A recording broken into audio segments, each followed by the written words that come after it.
প্ৰাক্তন বিজেপি নেতা তথা নগাঁৱৰ প্ৰাক্তন সাংসদ প্ৰাক্তন কেন্দ্ৰীয় ৰেল মন্ত্ৰী ৰাজেন গোহাঁইক অসম জাতীয় পৰিষদৰ গুৰু দায়িত্ব গোহাঁইক জাতীয় পৰিষদৰ কাৰ্যকৰী সভাপতিৰ দায়িত্ব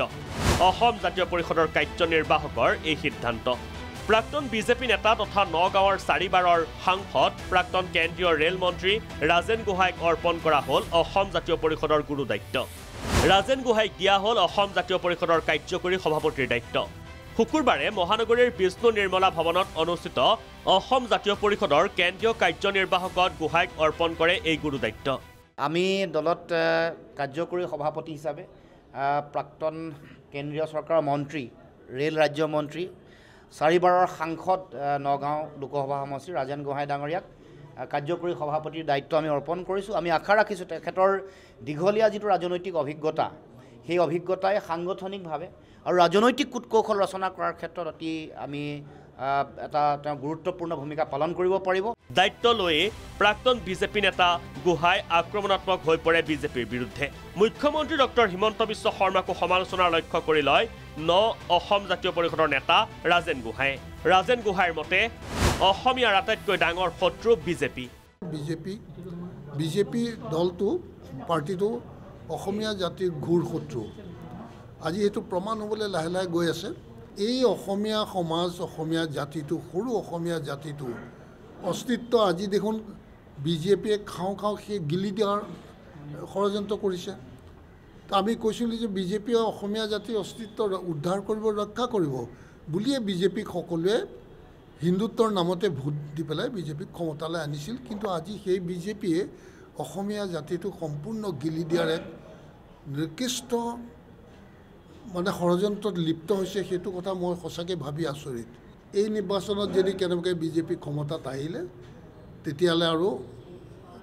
ভাবি ল'ব লাগে যে অসমীয়া জাতি ইয়াত শেষ নিষ্ঠা ত্যাগ কৰিছে কিয়নো তাৰ পাছত আৰু কোনো উদ্ধাৰ কৰিব নোৱাৰিব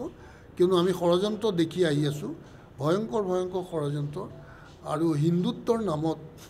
যিজনে আজিও কয় যে মই থকালৈকে মিয়াক শান্তিত থাকিব নিদিওঁ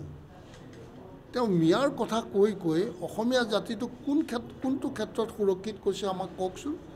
মিয়া আৰু মুছলমান বুলি কৈ ভয় খুৱাই পেলাই ভোটটো তেওঁক দিব লাগিব নেকি আমি কোনোবা এটাতো জেগাত যে তেওঁ এইটো পদক্ষেপ লৈছে যাৰ কাৰণে অসমীয়া জাতিটো এইটো ছাইডৰ পৰা সুৰক্ষিত হৈছে এনেকুৱা এটা কিবা পদক্ষেপ তেওঁ দেখুৱাব পাৰিবনে এটাও লোৱা নাই কাৰ্যনিৰ্বাহক সভাতেই সমাগত বিধানসভা নিৰ্বাচনৰ প্ৰতি লক্ষ্য ৰাখি ঐক্যবদ্ধভাৱে কাম কৰাৰ সংকল্প অসম জাতীয় পৰিষদৰ সমান্তৰালকৈ সন্মানজনক মিত্ৰতাৰ পোষকতা অসম জাতীয় পৰিষদৰ আমি ঐক্যবদ্ধভাৱে পৰৱৰ্তী দিনসমূহত আগবাঢ়িম তাৰ কাৰণে আমাৰ যিটো দল হিচাপে দায়িত্ব সেই দায়িত্ব আমি পালন কৰি যাম জনগণৰ ওচৰলৈ গৈ বিজেপিৰ এই জনবিৰোধী নীতি দুৰ্নীতি ভ্ৰষ্টাচাৰ মুখ্যমন্ত্ৰীৰ পৰিয়ালকেন্দ্ৰিক দুৰ্নীতি এই সমগ্ৰ বিষয়বোৰ উদঙাই দেখুৱাই জনগণক অসম ৰক্ষা কৰিবৰ কাৰণে নতুন অসম গঢ়িবৰ কাৰণে এক লক্ষ্য লৈ উদ্দেশ্য লৈ আমি আগবাঢ়ি জনগণক এই ক্ষেত্ৰত সকলোকে আমি সামিল কৰিবৰ কাৰণে আমি চিন্তা চৰ্চা কৰিম মিত্ৰতা একতা এইবোৰত সদায়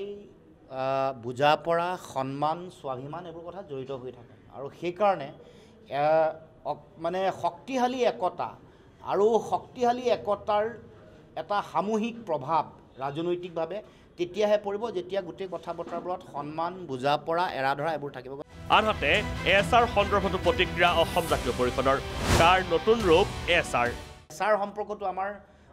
যিটো চামাৰী ৰিভিজনক লৈ ইতিমধ্যে ব্যাপক এটা চৰ্চা চলি আছে এইটো এখন কাৰ এটা নতুন ৰূপ আমি যে আগতে কৈছিলোঁ বহু বিদেশীয়ে লক্ষ বিদেশীয়ে অসমৰ ভৱিষ্যত ভয়াৱহ মানে অসমৰ ৰাজনৈতিক অধিকাৰ কাঢ়ি লৈ যাব এই যিটো এছআৰৰ যোগেদি তেওঁলোকে আমাৰ অধিকাৰ কাঢ়ি লৈ যাবৰ কাৰণে বিজেপিয়ে কূটকৌশল নতুন ৰূপত নতুন ৰূপেৰে আহিছে এছআৰ অসমৰ মাজত অনাগত সময়ত আবেগ আৰু সংগঠনৰ জৰিয়তে শক্তিশালী ৰূপত যুঁজি যাবলৈ তথা বিজেপি চৰকাৰৰ হঠকাৰী সিদ্ধান্তৰ বিৰুদ্ধে দৃঢ় পদক্ষেপ গ্ৰহণ কৰিবলৈ কাৰ্যনিৰ্বাহকত সিদ্ধান্ত লয় অসম জাতীয় পৰিষদে ভিডিঅ' জাৰ্নেলিষ্ট আজাহাৰৰ সহযোগত ৰুবুল গগৈ ৰিপৰ্ট প্ৰাগ নিউজ